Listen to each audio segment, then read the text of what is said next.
بہت سارے لوگ یہ سمجھتے ہیں کہ رمضان میں زکوٰۃ دینی ضروری ہے، جبکہ زکوٰۃ کے لیے حکم ہے کہ جب وہ ایسا مال جو آپ کی ضروریات سے زیادہ ہو، جب اس پر 1 سال گزر جائے تو اس میں سے 2.5% نکال کے اللہ کے راستے کے اندر دے دیا جائے۔ زکوٰۃ کے متعلق اگر ہم غور کریں تو اللہ تبارک و تعالیٰ نے قرآن پاک میں زکوٰۃ کے جو معنی، زکوٰۃ کا جو مفہوم، زکوٰۃ کی جو وجوہات بیان کی ہیں، اور نبی علیہ السلام نے جو ہماری تربیت فرمائی زکوٰۃ کے معاملے میں، تو ہم تو اس زکوٰۃ کو بہت پیچھے چھوڑ آئے ہیں۔ اطمینان کے ساتھ زکوٰۃ کے موضوع کے اوپر قرآن پاک کے احکامات کو، احادیث کو اگر دیکھتے ہیں تو ہماری زکوٰۃ تو اس زکوٰۃ کے ساتھ میل ہی نہیں کھاتی جو پیارے پیغمبر محمد رسول اللہ صلی اللہ تعالی علیہ وسلم نے دینے کے لیے حکم فرمایا ہے۔ پہلی بات تو یہ سمجھ لینی چاہیے زکوٰۃ ہے کیا، یہ ہوتا کیا ہے۔ دیگر مذاہب میں بھی اس کا ذکر آتا ہے۔ اسلام نے اپنے بنیادی ارکان میں سے، یعنی جو بنیادی چیزیں ہیں، توحید کے بعد نماز، روزہ، حج، زکوٰۃ، اور بعض مورخین نے اور بعض ائمہ نے لکھا ہے کہ توحید، نماز کے بعد پہلے زکوٰۃ ہے، پھر روزہ اور حج ہے۔ یہ اتنی بڑی بات جو ہے کہ پیارے پیغمبر صلی اللہ علیہ وسلم نے جس کے متعلق احکامات دیے گئے ہوں قرآن پاک میں، جس کا ذکر نماز کے ساتھ آیا ہو۔ قرآن پاک نے زکوٰۃ کا ذکر نماز کے بالکل ساتھ، جس طرح 2 سہیلیاں ہوتی ہیں، 2 بہنیں ہوتی ہیں یا 2 بھائی ہوتے ہیں، جوڑ کے قرآن پاک نے نماز کے بعد سب سے پہلے جس کا ذکر بالکل جوڑ کر کیا وہ زکوٰۃ کے بارے میں کیا۔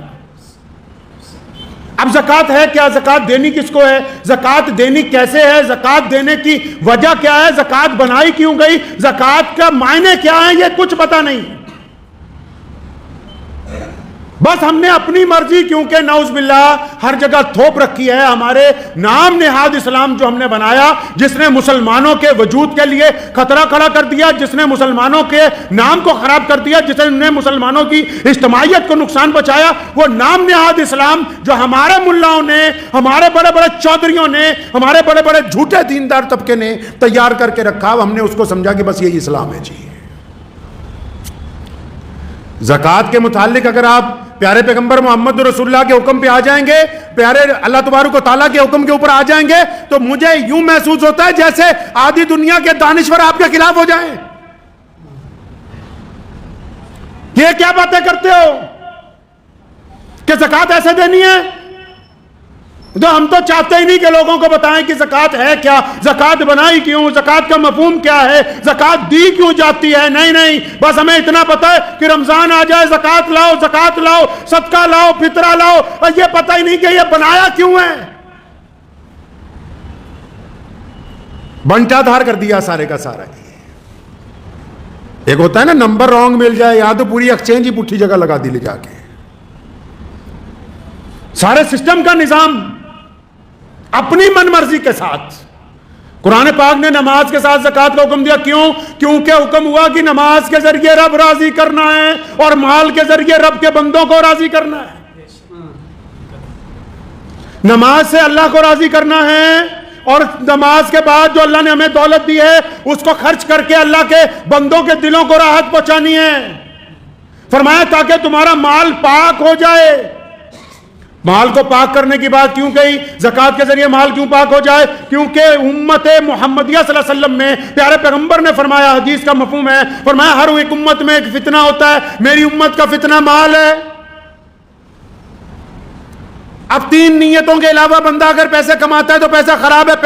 پہلی نیت یہ ہو کہ مجھے کسی کے آگے ہاتھ نہ پھیلانا پڑے، اس لیے میں کام کرتا ہوں۔ دوسری نیت یہ ہو کہ مجھے اپنے گھر والوں کے لیے کسی کے آگے حاجت نہ روا کرنی پڑے، اس لیے کام کرتا ہوں۔ تیسری نیت یہ ہو کہ میرا رب جب مجھے پیسے دے گا تو میں اپنے رب کے راستے میں اس کے بندوں کے اوپر خرچ کروں گا۔ اگر نیت یہ ہے کہ میرا نام ہو کہ بڑی دولت والا ہے، اگر نیت یہ ہے کہ میری مشہوری ہو جائے، اگر نیت یہ ہے لوگ میری گاڑی کی، میرے کپڑوں کی، میرے مکان کی تعریف کریں، تو پھر وہ رب رسول کے نزدیک وہ کمائی اچھی کمائی نہیں ہے۔ قرآن نے کیونکہ انسانوں کی بات کی ہے نا، ابھی پیچھے ایک شادی ہوئی ہمارے دیش میں، جتنے یوٹیوبر تھے انہوں نے اس کو مذہب کا رنگ دیا، مسلمانوں نے اپنی جگہ، غیر مسلموں نے اپنی جگہ، لیکن اس پوری شادی میں اس دلہے اور اس کے باپ کی بے بسی کے وہ آنسو کسی کو انسانیت کے طور پر نظر نہیں آئے کہ دنیا بھر کی دولت اکٹھی کی جا سکتی ہے، صرف صحت نہیں خریدی جا سکتی ہے، خوشیاں نہیں خریدی جا سکتی۔ ناچنے والے خرید سکتے ہیں، خوشیاں نہیں خرید سکتا کوئی دولت کے ذریعے، اپنے جسم کی نشو نما کو کوئی تبدیل نہیں کر سکتا۔ قرآن پاک نے کتنا بہترین مفہوم بیان کیا، حکم ہوا کہ نماز کے ساتھ زکوٰۃ دو۔ زکوٰۃ کس لیے دینی میرے مولا؟ اللہ تعالیٰ نے اپنے بندوں کو سمجھایا کہ تم اپنے مال میں سے، یہ تو محمد رسول اللہ کی امت کو کہہ دیا 2.5%، پہلے تو اللہ کو جب رسول اللہ سے پوچھا نا لوگوں نے، یا رسول اللہ کے راستے میں کتنا خرچ کریں، غریبوں کو کتنا دیں؟ فرمایا جتنا تمہارے پاس ہے نا، جو اپنی ضرورت کے لیے رکھ لو، باقی کا سارا اللہ کے راستے کے اندر دے دو۔ سیدنا عثمان غنی رضی اللہ تعالیٰ عنہ کے بارے میں لکھا ہے کہ سیدنا ابو بکر صدیق رضی اللہ تعالیٰ عنہ خلیفہ تھے جب مسلمانوں کے، تو یمن سے ایک آدمی قرض کے اندر پریشان تھا، وہ یمن سے چلا، سیدنا عثمان رضی اللہ تعالیٰ عنہ حضرت ابو بکر کے پاس آیا کہ جی مجھے 2000 دینار چاہیے، میرے پہ بڑا قرضہ ہے۔ ابو بکر صدیق نے اسے چائے وائے پلائی، دودھ پلایا، کھجوریں کھلائی، اور فرمایا بھائی میرے پاس تو آج کل پیسے نہیں ہیں، میں تجھے ایک بندہ کے نام لکھ کے دیتا ہوں، پرچی لکھ کے دیتا ہوں، ان کے گھر چلے جاؤ، وہ تمہیں سب کچھ دے دیں گے۔ اب وہ کیا ہوا کہ وہ بندہ حضرت ابو بکر صدیق سے عثمان رضی اللہ عنہ کا پتہ لے کے حضرت عثمان رضی اللہ تعالیٰ عنہ کے کوٹھی پہ پہنچ گیا۔ جب دروازہ کھٹکھٹایا تو اندر سے حضرت عثمان رضی اللہ تعالیٰ عنہ اپنے بیٹے کو ڈانٹ رہے ہیں، سیدنا عثمان رضی اللہ تعالیٰ عنہ۔ کون سیدنا عثمان رضی اللہ تعالیٰ عنہ؟ جن کے آج بھی مدینہ منورہ میں سب سے زیادہ کاروبار ہیں، جن کے بینک اکاؤنٹ آج بھی سب سے زیادہ ہے، جن کی مالیت آج بھی سب سے زیادہ کمائی ہوتی ہے، جن کے مال سے آج بھی پوری دنیا میں سب سے زیادہ غریب ملکوں کے اندر لوگوں کو کھانا کھلایا جاتا ہے، وہ عثمان رضی اللہ تعالیٰ عنہ۔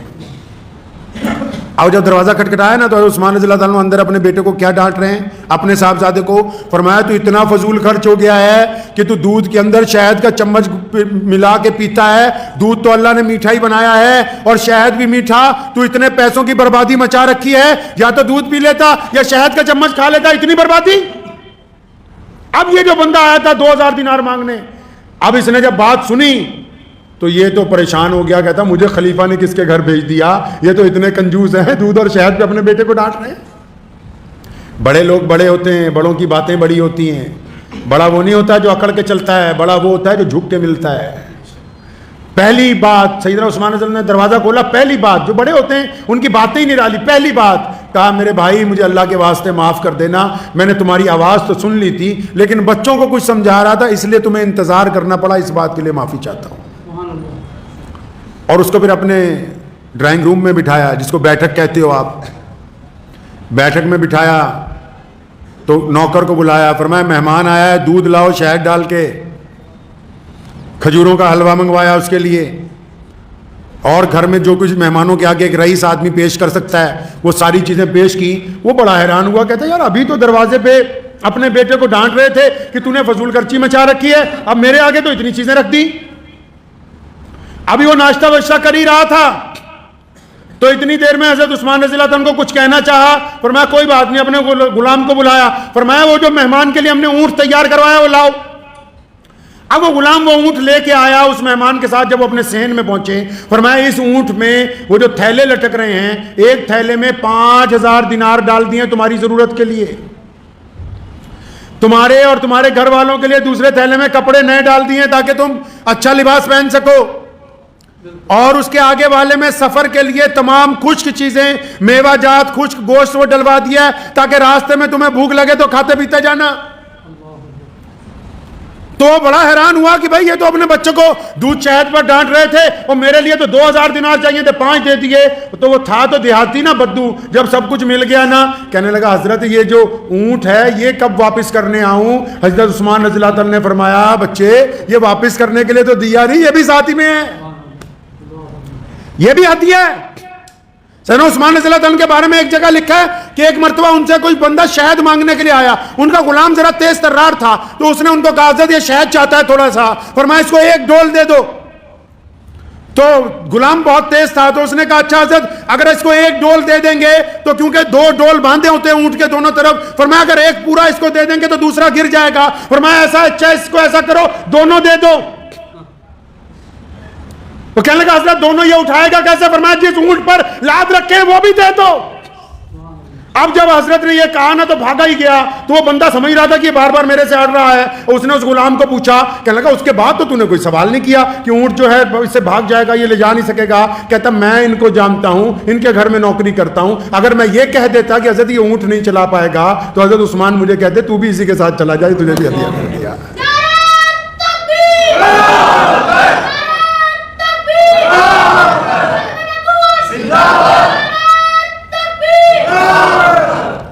تو زکوٰۃ جو تھی اس لیے بنائی گئی تھی کہ اللہ تبارک و تعالیٰ آپ کے دلوں میں سے مال کی محبت کو ختم کر دے. پہلے زکوٰۃ کے مطلب سمجھ لو. زکوٰۃ اس لیے بنائی کہ آپ بھی دوسرے کے درد کو محسوس کر سکیں، آپ غریب آدمی کی تکلیف میں اس کے حصے دار بن جائیں، آپ مظلوم کی مدد کرنے والے ہوں، آپ جن کا کاروبار ٹھپ ہو گیا ان کے ساتھ کاندھے سے کاندھا ملانے والے ہوں. زکوٰۃ اس لیے تھوڑی بنائی کہ آپ بیٹھ جاؤ اپنی دکان کے اوپر اور 100 روپے سب کو بانٹتے جاؤ اور وہ بھی آنے والا کہے حضرت اگلے سال میرا خیال رکھنا، اس نے بھی ارادہ کر رکھا ہے ساری زندگی مانگنے کا، تو نے بھی ارادہ کر رکھا ہے بیوقوفی کے ساتھ بانٹنے کا. اگر زکوٰۃ کو سنت کے مطابق لے آئیں گے نا، بہت سارے لوگوں کی میری یہ گفتگو شاید چھپ جائے گی. محمد رسول اللہ جیسے زکوٰۃ دلواتے ہیں دیتے ہیں، ہم میں سے کوئی اب اس کے اوپر نہیں ہے. پورے قرآن حدیث میں کہاں لکھا ہے کہ ایسے زکوٰۃ بانٹو جس طرح تم بانٹ رہے ہو، جیسے آپ زکوٰۃ بانٹ رہے ہو پچھلے 75 سالوں میں کوئی غریب ختم نہیں ہوا، جیسے آپ زکوٰۃ بانٹ رہے ہو کوئی عمارت مکمل نہیں ہوئی، جیسے تم زکوٰۃ بانٹ رہے ہو کسی کے گھر کے اندر خوشحالی نہیں آئی، کیونکہ زکوٰۃ دے تو رہے ہو محمد رسول اللہ کے مطابق نہیں دے رہے ہو. رسول اللہ کیسے زکوٰۃ دیتے جی؟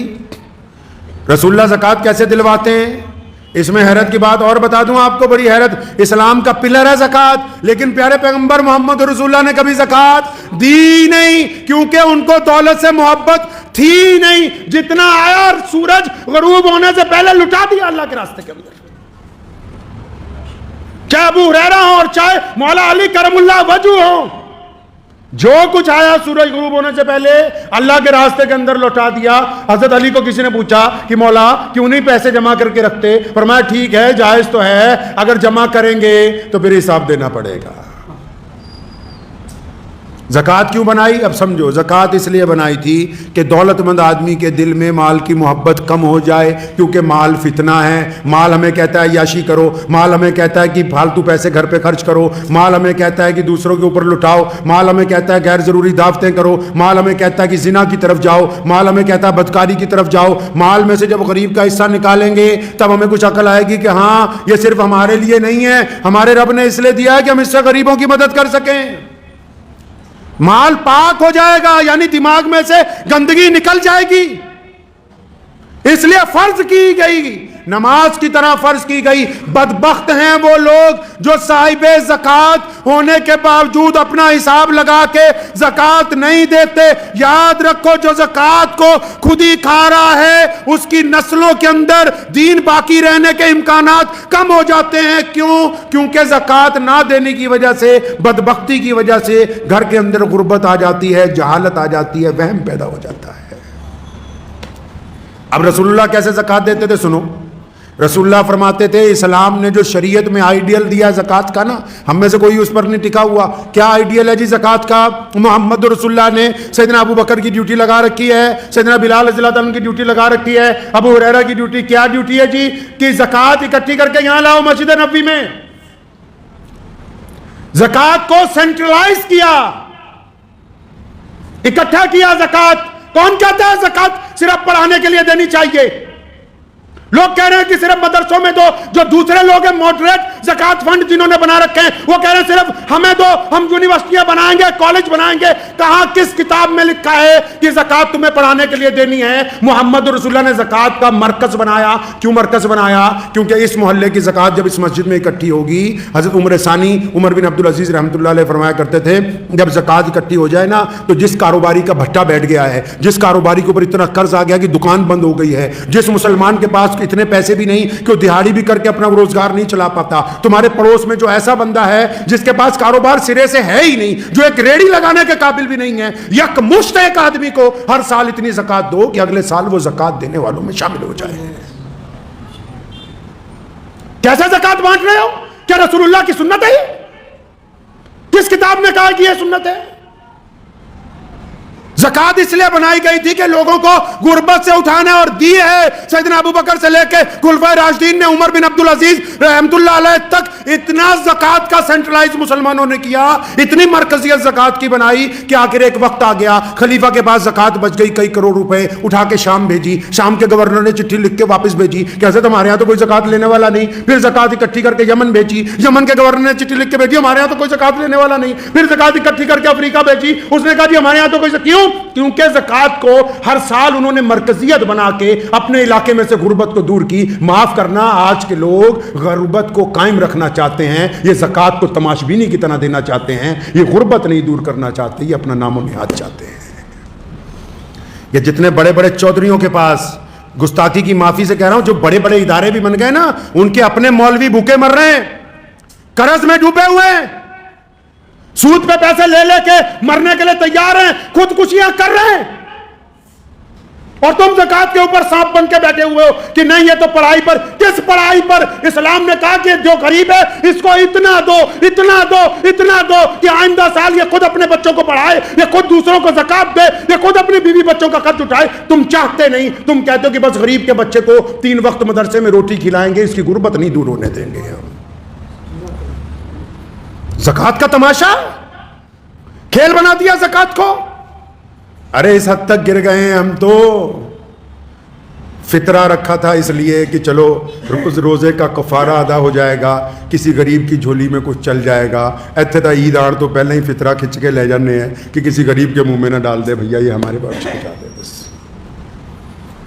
آپ یہ دیکھیں کہ جس دین کا پوری دنیا میں چرچا ہے، جس دین کا نظام کائنات میں سب سے اعلیٰ ہے، جس دین کے خلاف دشمن اس لیے سازشیں کرتا ہے، روکنا کیسے؟ اس دین میں عبادت کے ساتھ مال کی ادائیگی اس حساب سے رکھی گئی تھی کہ تمہاری صفوں میں کوئی غریب نہ رہے، تمہاری صفوں میں کوئی محتاج نہ رہے، تمہاری صفوں میں کوئی ضرورت مند نہ رہے، تمہاری صفوں کے اندر کوئی مانگنے والا باقی نہ رہے۔ ہم نے اس نظام کو چھوڑ دیا، ہم نے سوچا صرف نماز پڑھنی ضروری ہے، زکات تو ہم 1-1 روپیہ کر کے بانٹیں گے، تمہارا سکا بھائی غریب ہے، سکی بہن غریب ہے، تمہارا چچا غریب ہے، تمہارا تایا غریب ہے، تمہارا ماموں غریب ہے، تو اسے زکات دینے کے لیے تیار نہیں ہے کہ 1 سال کی اکٹھی زکات 2-4 لاکھ اس کو دے دوں، یہ سنبھل جائے۔ نہیں، تو کہہ رہا ہے جی میں 2-2 ہزار کر کے بانٹوں گا۔ اللہ اکبر! یہ زکات کا نظام اسلام کے اندر تمہیں سمجھایا کس نے؟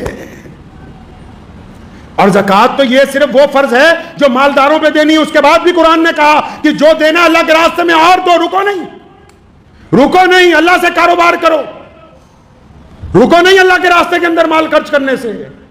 ہم نے زکات کے ساتھ کیا کر دیا؟ ہم نے کیا کر دیا زکات کے ساتھ؟ بہت سارے تو ایسے ہو گئے کہ جی زکات دینے کی ضرورت ہی نہیں ہے۔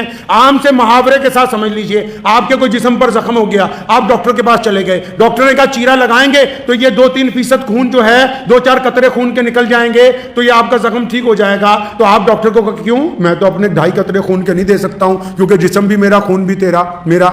اور ڈاکٹر کہتا چلو کوئی بات نہیں۔ اب 2 مہینے بعد گئے تو پورا پیر ہی خراب ہو گیا، ڈاکٹر نے کہا جی پیر کاٹنا پڑے گا تو باقی جسم بچ جائے گا۔ نہیں جی، پیر بھی میرا، ہڈی بھی میری، میں تو نہیں کٹواتا۔ کرتے کرتے اس زخم کی وجہ سے موت آ گئی۔ یہی زکات ہے، دیسی زبان میں سمجھ لو۔ اللہ نے کہا مال کو پاک کر لو، دوسروں کی ضرورت کو سمجھ لو۔ ہم نے کہا 2.5% نہیں دینی، مت دو۔ نہ دینے کی وجہ سے مال کم ہونا شروع ہو جائے گا، نہ دینے کی وجہ سے نقصان شروع ہوگا، نہ دینے کی وجہ سے نحوست شروع ہوگی۔ کرتے کرتے جو 2.5% دینے سے برکت آنی تھی اس سے بھی چلے گئے۔ بڑی بڑی فیکٹریوں کو تالے لگ گئے ہیں مسلمانوں کی، جو کل تک یہ کہتے تھے کہ زکات دینے کی ضرورت نہیں ہے، آج سڑکوں پہ بیٹھے ہوئے بھیک مانگ رہے ہیں۔ اس لیے ذہن نشین کر لیں، میرا مقصد آج کے بیان کا یہ نہیں ہے کیا مدرسے والوں کو اور لوگوں کو مت دیں، لیکن زکوٰۃ کو کم از کم اپنے محلے میں تو مرکزیت بناؤ. جتنے آنے والے ہیں ان کو بھی کچھ دو، لیکن جو تمہارے پڑوسی غریب ہیں ان کو تو صاحب نصاب بنا دو. جن بچوں کے ماں باپ غریب ہیں ان کو تو صاحب نصاب بناؤ. جن کے گھروں کے اندر ضرورت ہے ان تک تو مال پہنچاؤ. جو زکوٰۃ کے مقصد تھا کہ ہم نے معاشرے میں سے، سسٹم میں سے، سماج میں سے غربت کو دور کرنا ہے، آپ نے زکوٰۃ کے اس نظام کو چھوڑ دیا. آپ دوسری طرف چلے گئے، آپ زکوٰۃ کو ایک ایک روپیہ کر کے بانٹنے لگے. یہ زکوٰۃ کی ادائیگی نہیں ہے. اور بھی سن لو، بیپاریوں کو بھی سنا دوں درمیان میں، کئی ایسے ہیں اڑ جاتے ہیں، نہیں جی میں تو زکوٰۃ میں کپڑا دوں گا، نہیں جی میں تو زکوٰۃ میں چاول دوں گا. ایک بات بتاؤ، کسی کے گھر میں ماں بیمار ہو اور تم کہو جی میں تو زکوٰۃ میں بکرا دوں گا، اس بکرے کو تو ذبح کرانے کے پیسے نہیں ہیں اس کے پاس. آپ کو جی زکوٰۃ میں تو میں کپڑے ہی دوں گا، اس کے بچوں کی فیس چاہیے، وہ تو کپڑا اس مال میں بیچ نہیں سکتا. اللہ نیتوں کو جانتا ہے. اپنے کنڈم مال کے ذریعے زکوٰۃ دینا چاہتے ہو، اپنے بیکار مال کے ذریعے زکوٰۃ دینا چاہتے ہو، اپنے اس مال کے ذریعے جو تم یہ سمجھتے ہو کہ بک نہیں سکتا، یہ تم سمجھتے ہو کہ تم نے زکوٰۃ دے دی. تم دنیا والوں کو دھوکہ دے سکتے ہو، اللہ کو دھوکہ نہیں دے سکتے. اللہ کو نہیں دھوکہ دے سکتے. اسلام کے اس رکن کو سمجھیے کہ جس کو نماز کے ساتھ جوڑ کر بیان کیا گیا. یہ تو بڑا آفاقی نظام ہے، بڑا خوشی کا معاملہ ہے، استقامت کی بات ہے کہ ہم غربت دور کرنے کے لیے تیار ہیں. یہ ہم نے کیا کر دیا زکوٰۃ کے ساتھ، اور کنجوس بن گئے. بھلے شاہ نے کیا نا کہ مالاں والے سخی نہیں ہوندے، مالاں والے سخی نہیں ہوندے، سخیاں کول مال نہیں ہوندے. مالاں والے سخی نہیں ہوندے، سخیاں کول مال نہیں ہوندے. ایتھے اوتھے دونوں جہاں سخی کدی کنگال نہیں ہوندے. کئی تو کنجوس بن کے بیٹھ گئے نا. کنجوس کے لیے بھی اللہ رب رسول نے لعنت بھیجی ہے. پیسے ہیں، دل چاہتا ہے کہ خرچ دوں، مال کی محبت میں رو رکھا ہے، ہائے میرے پیسے، ہائے میرے پیسے. قرآن نے کہا کہ تو زکوٰۃ نہیں دیتا، اور یہ جن پیسوں پر فخر کرتا ہے، جس سونے چاندی پر فخر کرتا ہے، جو ڈلیاں چھپا چھپا کے رکھتا ہے سونے کی، فرمایا جب مر جائے گا، جب عذاب دیا جائے گا، انہی کو لکڑیوں کی طرح دہکائیں گے کہ لے اس سونے چاندی کا مزہ چکھ لے جو اپنے لیے جمع کر کے رکھتا تھا. یار سسٹم سمجھ نہیں آتا. آپ کو بینک والا آ کے بولتا ہے کہ 1 لاکھ روپے سال دو، یہ اسکیم ہے، اتنے فائدہ ہوگا. تو یہ جو اسکیم اللہ تعالیٰ نے چلا رکھی ہے، آپ کو یہ زیادہ اچھی نہیں لگتی؟ 700 گنا فائدہ اللہ سے سودے بازی کا، اللہ سے معاملے کا 700 گنا فائدہ، کئی 70 گنا فائدہ، کئی لاکھ گنا فائدہ کہ بس اللہ کے راستے میں دینا ہے. اور فائدہ کب ہونے والا ہے جی؟ یہ بینک جو آپ کے مرتے ہی آپ کے نومینی کو پیسے دے گا. جس بینک میں آپ کا کھاتا ہے نا، جب آپ کا انتقال ہو جائے گا، نومینی مطلب جس کا نام آپ نے بھرا ہوا ہے، اس کو آپ کے حصے کے پیسے ملیں گے. لیکن وہ جو کھاتا اللہ کے پاس چل رہا ہے، جب آپ اللہ کے حضور پیش ہوں گے، آپ کے کھاتے کی نیکیاں آپ ہی کو ملنے والی ہیں، آپ کو ملنے والی ہیں آپ کے کھاتے کی نیکیاں. تو ذہن نشین کر لیں اس بات کو کہ زکوٰۃ کے نظام کو رب رسول کے حکم کے مطابق ادا کریں. یہ نہ ہو کہ اب جیسے ہم کسی کے پاس چلے جائیں اور پوچھنے لگیں. کوئی صاحب کسی کے پاس گئے اور وہ حضرت جی زکوٰۃ دینی تھی 2-4 لاکھ روپیہ، ایک آدھا گھنٹہ اس نے اپنی بات بتائی، اب حضرت جی کہنے لگا جی یہیں دے جا ہمارے مدرسے میں. مجھے اچھی طرح یاد ہے والد محترم شیخ اسلام مولانا حبیب الرحمن ثانی لدھیانوی رحمۃ اللہ علیہ کے پاس ہم نے تربیت کے وقت گزارے ہیں. ایک صاحب کا فون آیا تو انہوں نے کہا جی اتنے لاکھ روپے زکوٰۃ ہم دینا چاہتے ہیں آپ کے مدرسے میں. تو ابا جان رحمۃ اللہ علیہ اس سے پوچھنے لگے کہ بھائی کیا تیرے رشتہ داروں میں یار کوئی غریب ہی نہیں ہے؟ تمہارے پڑوس میں کوئی غریب ہی نہیں بچا؟ تو کہنے والا خاموش ہو گیا. تو کہنے لگا نہیں حضرت ہیں. تو فرمایا پہلے ان کی ضرورت کو، اسلام اس کا نام ہے کہ اس کو اس طرح قائم کرو جس طرح محمد الرسول اللہ نے کیا. اگر کوئی بندہ رب رسول کی بات کرتا ہوا بھی اپنے مفادات پہ آ جائے تو خدا کی قسم خدا کے نزدیک وہ بے ایمان ہے، ایماندار ہو نہیں سکتا ہے، وہ ایماندار نہیں ہو سکتا.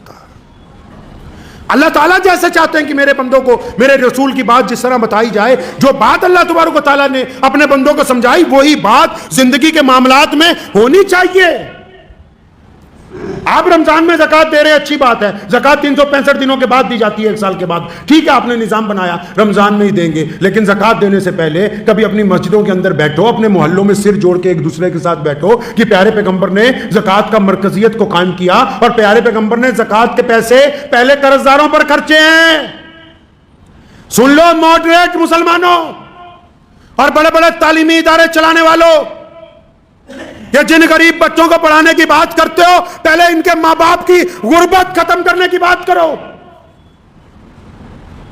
رسول اللہ صلی اللہ علیہ وسلم نے زکوٰۃ کے پیسے سب سے پہلے کن پر خرچے گئے جی؟ جو لوگ قرض دار ہو گئے، جن کا کاروبار بند ہو گیا، جن کو سٹینڈ کرنا ہے، اور پھر اس حساب سے اس زکوٰۃ کو بانٹا گیا کہ ایک وقت آیا کہ آج اس زمین کے اوپر جہاں سے اللہ نے زکوٰۃ کو فرض کیا، مکہ مکرمہ میں، مدینہ المنورہ میں، آج عرب کی زمین پر، اس کے ساتھ لگتے ملکوں پر کوئی زکوٰۃ لینے والا ہے نہیں ہے۔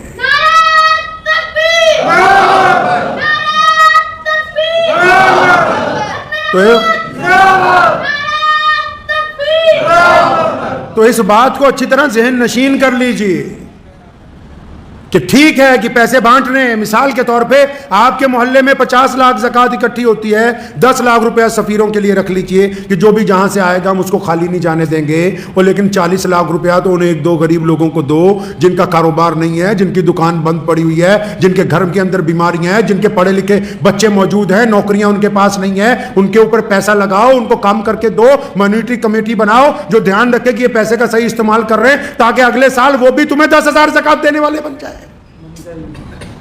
اپنے نظام کو درست کریں۔ اگر واہ واہی لوٹنے کے لیے پیسے خرچنے تو ان پیسوں کا کوئی فائدہ نہیں ہے۔ بہت بڑے بڑے ہمارے چودھریوں کو تکلیف ہو گئی ہے یہ کہ جی ہماری واہ واہی ہو جائے، ہم نے یہ کر دیا۔ ارے مرنے کے بعد اس اولاد نے دعا بھی ڈھنگ سے نہیں کرنی، ہم جیسے مولویوں کے پاس آ جائیں گے، حضرت جی دعا کر دو، اس لیے پیسے وہاں خرچو جن کا فائدہ تمہیں مرنے کے بعد بھی ہونے والا ہے۔ جن پر خرچو گے وہ دعا نہیں بھی نہ کریں گے، ان کو جو فائدہ ہوگا اس کا ثواب آپ کی قبر میں آپ کو پہنچنے والا ہے۔ ذہن نشین کر لیجئے اس بات کو کہ ہم نے اپنے نظام کو درست کرنا ہے، پیارے پیغمبر حضرت محمد رسول اللہ صلی اللہ علیہ وسلم کے مطابق کرنا ہے۔ جس طرح نبی علیہ السلام زکوٰۃ دلوانا چاہتے ہیں، ہم ویسے زکوٰۃ دینے والوں میں شامل ہو جائیں۔ اور فطرہ جو ہے وہ روزے کا کفارہ ہے۔ روزے میں کئی بار کچھ نہ کچھ غلطی ہو جاتی ہے، لیکن فطرے کی دو وجوہات ہیں، ایک تو روزے کا کفارہ، دوسرا فطرہ نماز سے پہلے اس لیے ادا کرنے کے لیے حکم ہوا کہ جب تم چلو گے نا تمہیں پتہ ہوگا یار آس پاس محلے میں کتنے غریب ہیں، کون سا ایسا محتاج ہے، سارا فطرہ اکٹھا کر کے اپنے گھر کا لے جا کے اس کے گھر میں دے دو گے، لفافے میں ڈال کے اس کے گھر میں ڈال دو گے۔ لیکن ہم نے فطرے کا بھی بنٹا دھار کر دیا، ہم نے کہا غریبوں تک تو یہ پہنچنے نہیں دینا ہے، یہ تو بس تعلیمی اداروں کے اوپر لگائیں گے۔ وہ خدا کا واسطہ ہے، اسلام کو بدلنے کی کوشش کرو۔ نظام کو جو لوگ اسلام سے ٹکرائے وہ کامیاب نہیں ہوئے۔ سن لو کان سن، جو لوگ محمد رسول اللہ صلی اللہ علیہ وسلم کے نظام کو بدلنا چاہتے ہیں وہ دنیا میں کامیاب نہیں ہو سکتے۔ یہ مسلمانوں کی بات کر رہا ہوں، جو یہ چاہتے جی ہم بڑے مولوی ہیں، ہم بڑے ادارے والے ہیں، ہم بڑے چودھری ہیں، ہم بڑی مسجد کے پردھان ہیں، ہم بتائیں گے اسلام تمہارے باپ کی جاگیر نہیں ہے۔ اسلام کے بارے میں اگر کوئی بتا سکتا ہے تو صرف محمد الرسول اللہ صلی اللہ علیہ وسلم۔ جس طرح انہوں نے کہا ہے اس طرح چلنا ہوگا، اور اگر رسول اللہ کے طریقے پہ چلو گے تو دنیا آپ کے آگے عزت کرے گی۔ رسول اللہ کی اتباع کرو گے دنیا آپ کی اتباع کرے گی۔ اگر نعوذ باللہ اسلام میں غنڈہ گردی کرنے کی کوشش کرو گے، اسلام میں جواز نکالنے کی کوشش کرو گے، مصلحت کے نام پر مسئلے بدلنے کی کوشش کرو گے، تو پھر یہ ہے اسلام تو قیامت تک قائم رہنا ہے، تمہارا وجود ختم ہو جائے گا، کوئی پوچھنے والا نہیں ہوگا۔ دعا کریں، وقت بھی ہو گیا۔ اللہ تبارک و تعالیٰ مجھے بھی آپ سب کو بھی زکوٰۃ صحیح طریقے سے ادا کرنے کی سمجھ عطا فرمائے، اپنے اپنے علاقوں میں مستحق لوگوں کو کم از کم ان کے اس قابل بنانے کی اللہ تبارک و تعالیٰ ہمیں توفیق عطا فرمائے۔ اور جتنے لوگ مدرسوں میں مال دیتے ہیں نا، اللہ نے تمہیں بہت دے رکھا ہے، مدرسے والے جب آئیں تو ان کو مطہر مال دیا کرو، مطہر مال دیا کرو، اپنا اچھا مال، بہترین، تاکہ قوم کے بچوں نے یہاں پڑھنا ہے۔ اور پھر جو زکوٰۃ لینے آ رہا ہے یا پھر زکوٰۃ اکٹھی کر رہا ہے یا کسی مدرسے کا سفیر ہے، جب رسید کٹوا لو تو اس کو بھی علیحدہ سے 500,000 روپے دو، کیونکہ اس کا تم پہ احسان ہے کہ وہ چندہ کرنے تمہارے دروازے تک آ گیا ہے۔ وہ سارا نظام غیر مسلموں کی، اگر آپ عبادت گاہوں میں دیکھو گے نا، میں حیران ہو جاتا ہوں کہ اسلام کے مطابق جیسے جیسے ہم چاہتے تھے کہ رسول اللہ ویسے ہمیں سمجھائیں، ہم نے تو چھوڑ دیا، پوری دنیا نے اس کو پکڑا ہوا ہے۔ جو صاحب جو نصاب کو لینے کے لیے آپ کے پاس آ رہا ہے، زکوٰۃ اکٹھی کرنے کے لیے آ رہا ہے، اب تم نے سوچا اچھا اگر آپ ایمانداری سے اس کا بھی خیال رکھتے تو وہ بھی تمہارا مال ایمانداری سے پہنچا دیتا، کیونکہ تم ایماندار نہیں ہو تو پھر ان میں سے بھی کئی لوگ ایماندار نہیں ہیں۔ خدا کے واسطے اسلام سے کھلواڑ نہ کیجئے. اتنی پریشانیاں سر پر کھڑی ہیں, اتنے مقابلے ہیں, اتنے چیلنجز ہیں, صرف کرنا کیا ہے؟ رسول اللہ کی اتباع کرنی ہے, رسول اللہ کے حکم کے مطابق توحید پر چلنا ہے, رسول اللہ کے کہنے کے مطابق نماز پڑھنی ہے, رسول اللہ کے کہنے کے مطابق زکوٰۃ دینی ہے, رسول اللہ کے کہنے کے مطابق روزہ رکھنا ہے, رسول اللہ کے کہنے کے متعلق حج کرنا ہے. صرف رسول اللہ کے کہنے پر چل جاتے تو عزتیں ہمارے قدموں میں ہوتی. ہم نے اپنے اپنے تھوڑے تھوڑے مفاد کے لیے نبی نعوذ باللہ صلی اللہ علیہ وسلم کے احکامات کو چھوڑا. جب ان کو چھوڑا تو ہم کہیں کے نہیں رہے, دنیا نے ہمیں چھوڑ دیا ہے. دعا کریں اللہ تبارک و تعالیٰ اس پر عمل کی توفیق عطا فرمائے. وآخر دعوانا ان الحمد للہ رب العالمین.